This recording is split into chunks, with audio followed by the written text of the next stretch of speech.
Ladies and gentlemen, my name is BrendenPlayz, and today I thought it was time. It is time to once again reopen the discussion for General Manager Mode in the new WWE 2k17 game, or perhaps beyond.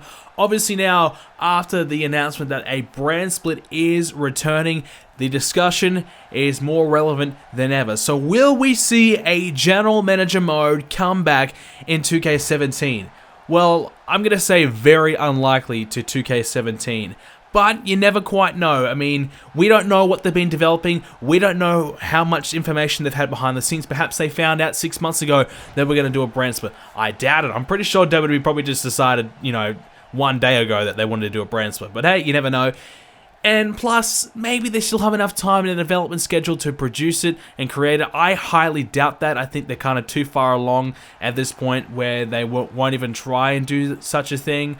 So, if they haven't already been working on it, it's pretty unlikely at the moment. But there is a big possibility for 2k18. But anyway, let's just kind of fantasize for now that there is going to be General Manager Mode in 2017 WWE Gaming. Now, the possibility obviously is, could the games return to being Smackdown versus Raw? Could we have Smackdown versus Raw 2017? Is that a possibility?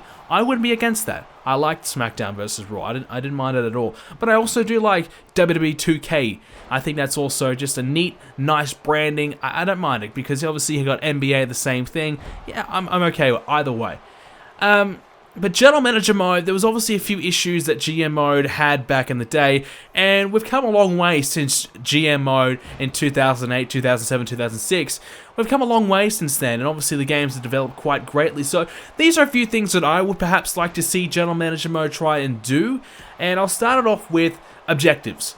GM Mode, the objective obviously is create the best show, beat your opponent, but what about some in-game objectives? You could have whoever's running the show. Maybe Vince McMahon is the owner. Vince McMahon is the guy who's telling you what to do. Well, how about he comes along and gives us some objectives pretty similar to what the owner goals are in NBA 2K, but more frequently. So perhaps, for example, cash requirements. You need to have X amount of cash, or you need to make $1 million by the end of the month. That's how much profit I want you to make. Something like that, Some simple cash requirements, whether they are long-term, short-term goals, or how much money you need to have, whatever. Subscription goals. WWE Network. I would like to see them kind of really take notice on the WWE Network and see how many subscribers that they have. And if you have the more shows you're producing, the more you're helping to bring in WWE Network subscriptions. And perhaps just kind of come up with a little way to say, Smackdown brought in 30,000 subscriptions this month. Raw brought in 100,000 subscriptions this month. Something like that. We all know that's probably not the case, but a little, a way to kind of track that, sure, why not? I think that would be pretty cool. Instead of kind of pay-per-view ratings, we try and focus on WWE Network ratings and WWE Network subscriptions. Match ratings. We need to kind of overhaul the match ratings itself. Obviously, in the older games, they gave a star rating out of 5. We never really knew why. We kind of knew, yes, more stipulations, title matches, and the popularity got sure. But obviously, they've kind of developed a bit of a match rating system in my career, which I think is done pretty well. I'm not going to say it's not. So I would definitely like to see them try and overhaul their match rating system. Now, obviously, you could play for 20 minutes and get a 5-star match every single match on the show. So this is where I would come in and say, look, how about we have a few other external factors that dictate how well a rating goes.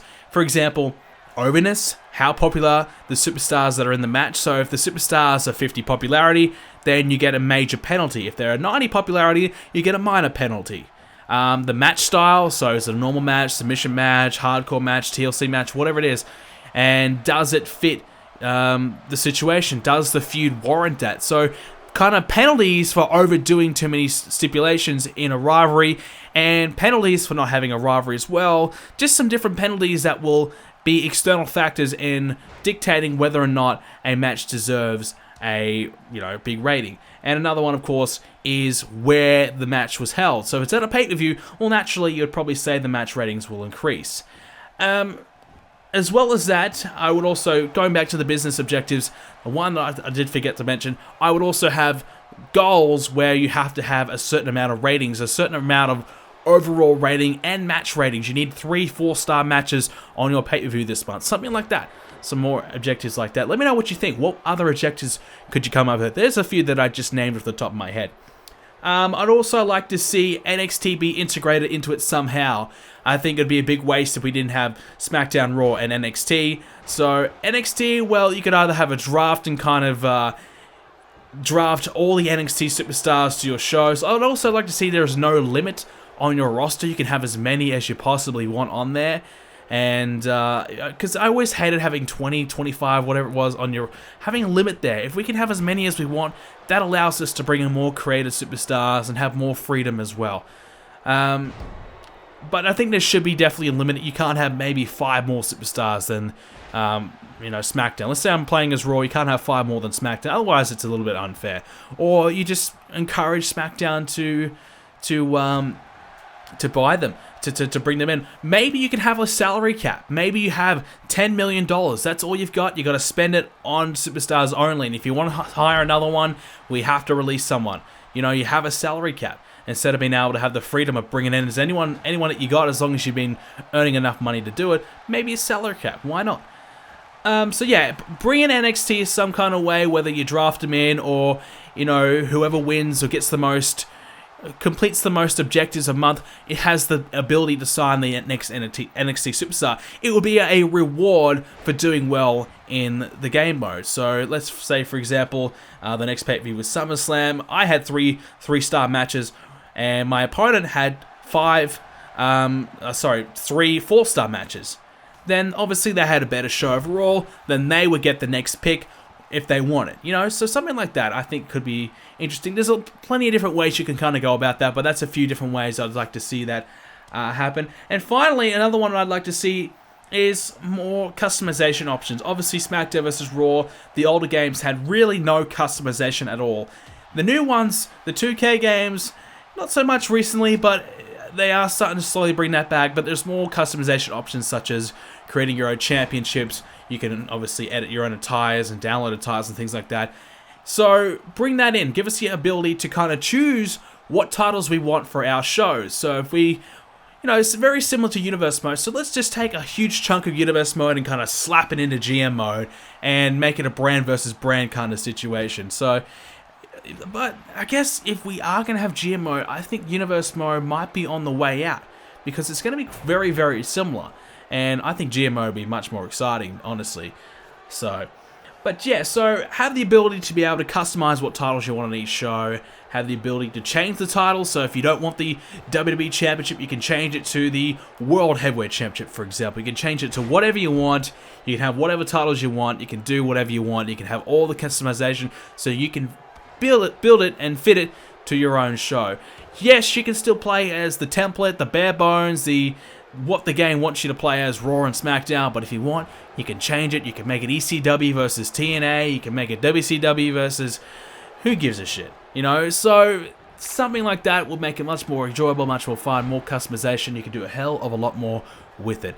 So let me know what you guys thought of this list. Obviously, this is just a few ideas that have popped in my head. I probably can think of a few more, obviously. But if you have any suggestions, leave them in the comment section down below. I would love to know your suggestions. Would you like to see a GM mode return to the series? Me, it's a big yes. The only reason why I didn't want GM mode to come back is because there was no brand versus brand. Now that there is a brand versus brand, it warrants a return. It needs to return. I hope it returns. I love GM mode. So please, come back, GM mode. Come back. I miss you. So let me know what you thought of the list, and also give me your suggestions in the comment section down below. Thank you very much for watching. Make sure you do leave a like on this video and subscribe to see more WWE 2k17 news, rumors, discussions coming up in the near future. Thanks guys for watching. See you next video.